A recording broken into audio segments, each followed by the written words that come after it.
Hey, what's happening? Happy Saturday to everybody. It's Daryl here. It is bright and freaking early, man. It's 3 a.m.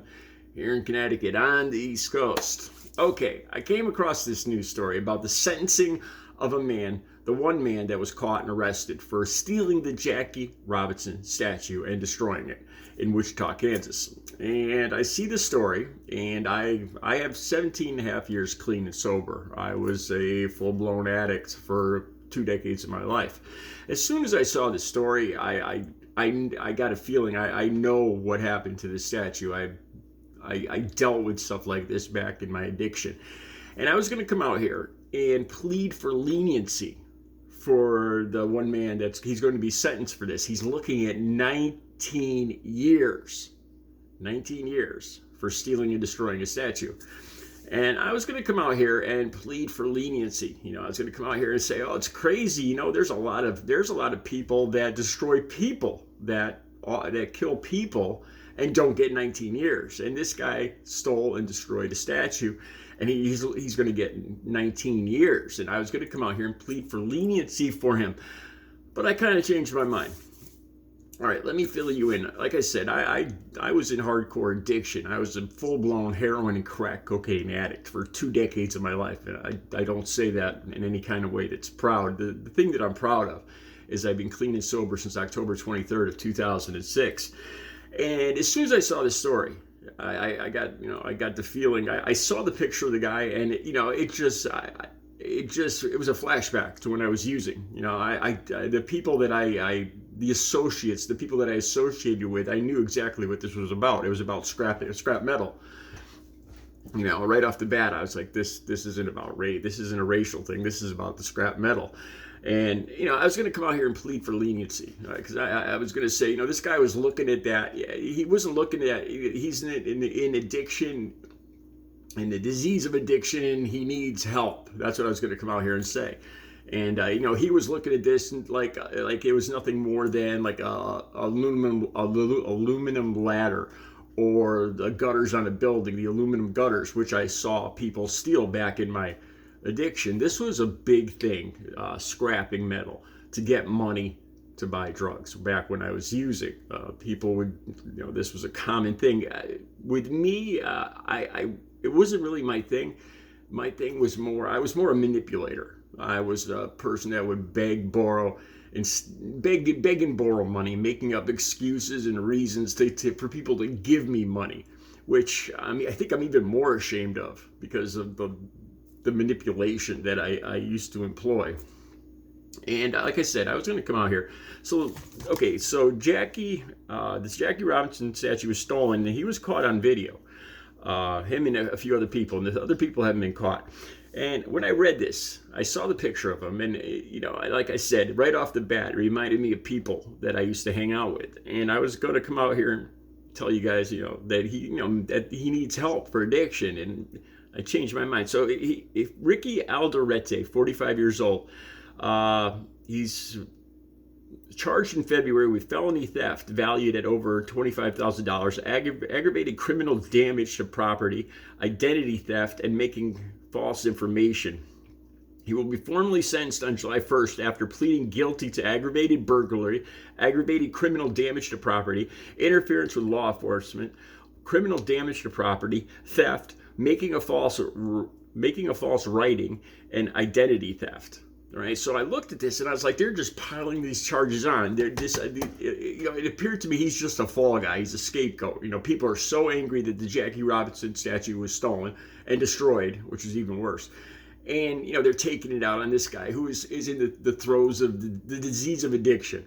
And they're just pummeling this guy with all these charges, and they're just going to lock him up and throw away the key just because I can understand they're upset about this Jackie Robinson statue. The Jackie Robinson statue, what I think what infuriated people the most was it was found and cut up and destroyed at a housing project in a dumpster, and a lot of people were, rightfully very angry about that. What I saw was somebody stealing scrap metal to get their fix, and then they cut it up. They were going to sell it, And then they realized that they screwed up, that, it was too identifiable, and they just ended up leaving it in a dumpster. Like, that's what I saw.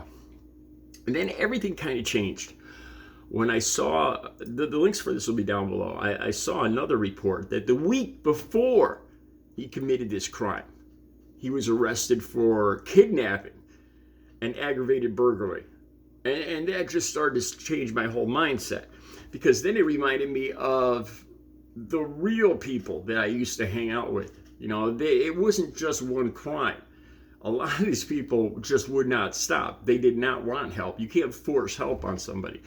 And I started thinking about this. I was going to come out here and plead for leniency when this guy could, he's doing a lot worse things than just stealing one statue, And then I started thinking about the people that I used to hang out with. And I talked about this before. One of the guys that I used to hang out with was arrested repeatedly over and over, doing jail time like every 3 years. He kept getting caught, going to jail, getting caught, going to jail. And eventually he did something. He stole something. And I was clean and sober at this time. They rented a truck, hit my buddy and 2 other guys, and they went to this new housing project. These new, very expensive houses that were being built. And they backed, in the middle of the night, they backed the truck up to one of these big, nice, $1 million houses. They broke in. It wasn't, nobody was in it yet. And they stole all the kitchen appliances, the refrigerator, the stove, everything out, the dishwasher. They put it into the truck. They had one guy standing out watching at the front of this cul-de-sac in the middle of the night. And the guy they picked to watch was an idiot. And a cop just happened to go by on patrol. And the guy that they picked to watch, he's standing out in the middle of the road, standing on the side of the road, looking all guilty. The cop sees him. The cop stops and starts asking him, what are you doing out here? And right then, my buddy and his other friend, the other guy, they come driving out with the truck full of all the stolen appliances. They see the cop questioning the other guy. They drive up over a lawn, over a curb, and get stuck on the lawn and get arrested too. Just a bunch of idiots. And these guys ended up doing 7 years in jail for this. And he finally got clean and sober, but it took jail. I was going to come out here and plead for leniency for this guy. He needs help more than jail. Look at all the, 19 years. This is, they're just taking out your anger about the Jackie Robinson statue. Then I saw the charge about kidnapping, and I was like, I really don't know this guy. This guy could have been committing crimes his whole life, and, and he just doesn't care, and he doesn't want help, and it reminded me of some of the guys I knew that were like that just, until you put them in jail for long periods of time, there was no helping some people. You can't help somebody that doesn't want help. And it kind of changed my perspective about this. Honestly, like I think he deserves a good 7 to 10 years with it, just like my friend, the idiot that stole the appliances. Recovery is possible, only if you want it. The links will be down below. You guys have a good Saturday.